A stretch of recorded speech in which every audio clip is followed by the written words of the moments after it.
Oke teman-teman dan sahabat TML, kita masih di bab 15 audiobook TML, Theocentric Motivation and Leadership. Kita lanjutkan dengan subjudul kedua, belajar hidup bersahaja.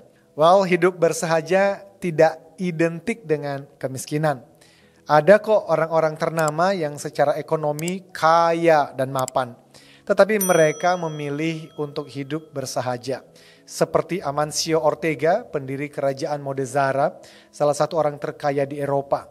Demikian juga dengan pemimpin ekonomi terbesar keempat di dunia, Angela Merkel, yang pada tahun 2017 terpilih kembali sebagai kanselir Jerman selama 4 kali berturut-turut. Diberitakan bahwa bersama dengan suami, Angela Merkel tetap memilih tinggal di apartemen yang sama seperti sebelum menjadi kanselir. Mereka menjalani hidup yang bersahaja. Teman-teman, demikian juga dengan Pak Aron, warga negara Amerika yang membiayai sekolah saya sampai ke Australia dan puluhan putra-putri Indonesia lainnya. Jelas ia punya banyak uang, tetapi ketika masih bekerja di Jakarta, ia lebih sering menggunakan mikrolet atau taksi sebagai moda transportasi. Menurut Kamus Besar Bahasa Indonesia, kata bersahaja berarti sederhana, tidak berlebih-lebihan. Ini merupakan keterampilan untuk hidup mencukupkan diri dalam segala situasi. Kata cukup menunjuk pada keadaan di mana seseorang dapat hidup terbebas dari tuntutan atau pengaruh di luar dirinya. Dr. Paul Gunadi pernah memberikan contoh tentang hidup bersahaja. Misalkan, kendati mampu membeli kendaraan mewah, Anda memilih kendaraan yang lebih murah, sebab itu pun sudah memadai untuk kebutuhan Anda. Atau Anda tidak membangun rumah yang megah, walau mampu. Sebaliknya, Anda membangun rumah yang sesuai dengan kebutuhan. Lebih jauh, ia juga mengajarkan bahwa hidup bersahaja berarti memilih hidup dari perspektif yang lebih luas dan bernilai kekekalan.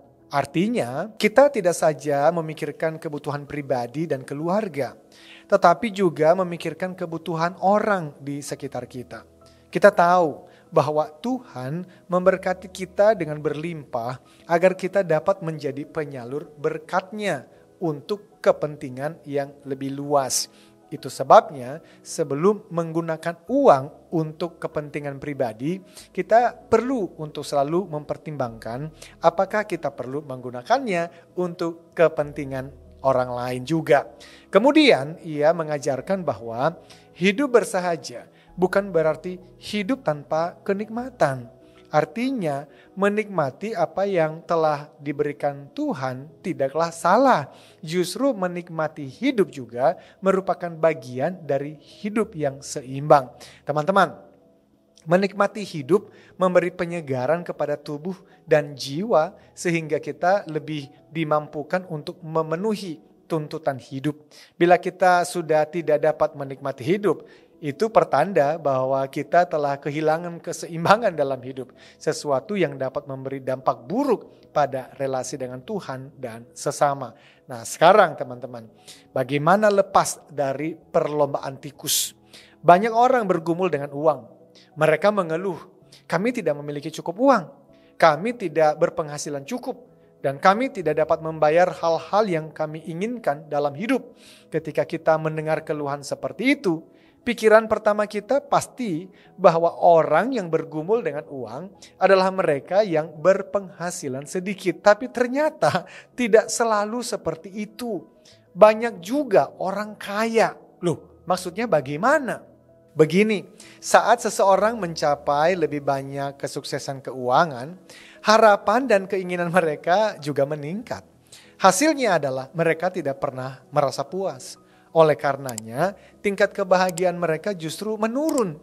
Bagian yang menakutkan adalah bahkan mereka yang berpenghasilan 1 miliar per tahun bisa berhutang banyak. Itu artinya masalah Anda dengan uang tidak akan terselesaikan dengan Anda menghasilkan lebih banyak uang. Karena saat gaji Anda meningkat dari tahun ke tahun, begitu pula harapan, keinginan, dan gaya hidup Anda juga meningkat. Ketika Anda akhirnya mendapatkan pekerjaan atau punya bisnis yang memberi Anda penghasilan katakanlah 20 juta per bulan.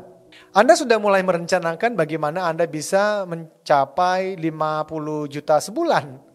Alih-alih menambah tabungan dengan setiap kenaikan pendapatan tadi, banyak dari kita malah mengonsumsi lebih banyak. Hal ini membawa kita ke putaran yang tidak pernah berakhir dengan konsumsi. Lebih banyak pekerjaan dan utang yang lebih banyak karena kita selalu berusaha untuk lebih dan lebih. Jadi apa dong jalan keluarnya? Well, saya membaca nasihat yang sangat baik ya dalam situs www.thespekinvestor.com.au. Di sana dijelaskan mengenai pentingnya mengubah relasi Anda dengan uang. Maksudnya, hentikan godaan untuk meningkatkan konsumsi Anda hanya untuk mengimbangi teman atau keluarga lain. Mengapa Anda sibuk mengesankan orang lain yang bahkan tidak mengenal Anda atau tidak peduli dengan Anda? Bukankah lebih baik Anda meningkatkan tabungan Anda ketika mendapatkan promosi dan kenaikan gaji itu di tempat kerja? Artinya, jika Anda ingin mencapai kebebasan finansial, Anda perlu melakukannya dengan cara biasa. Menghasilkan lebih banyak uang tidak akan menghasilkan apa-apa. Memenangkan lotre tidak akan menghasilkan apa-apa. Anda tidak akan menyelesaikan masalah keuangan Anda sampai Anda mengubah relasi Anda dengan uang. Hal tentang hidup bersahaja adalah seperti kebanyakan perjalanan. Tidak bisa hanya dipaksakan melalui buku atau ceramah. Ini adalah tentang mengajar diri sendiri untuk menemukan kegembiraan di luar uang.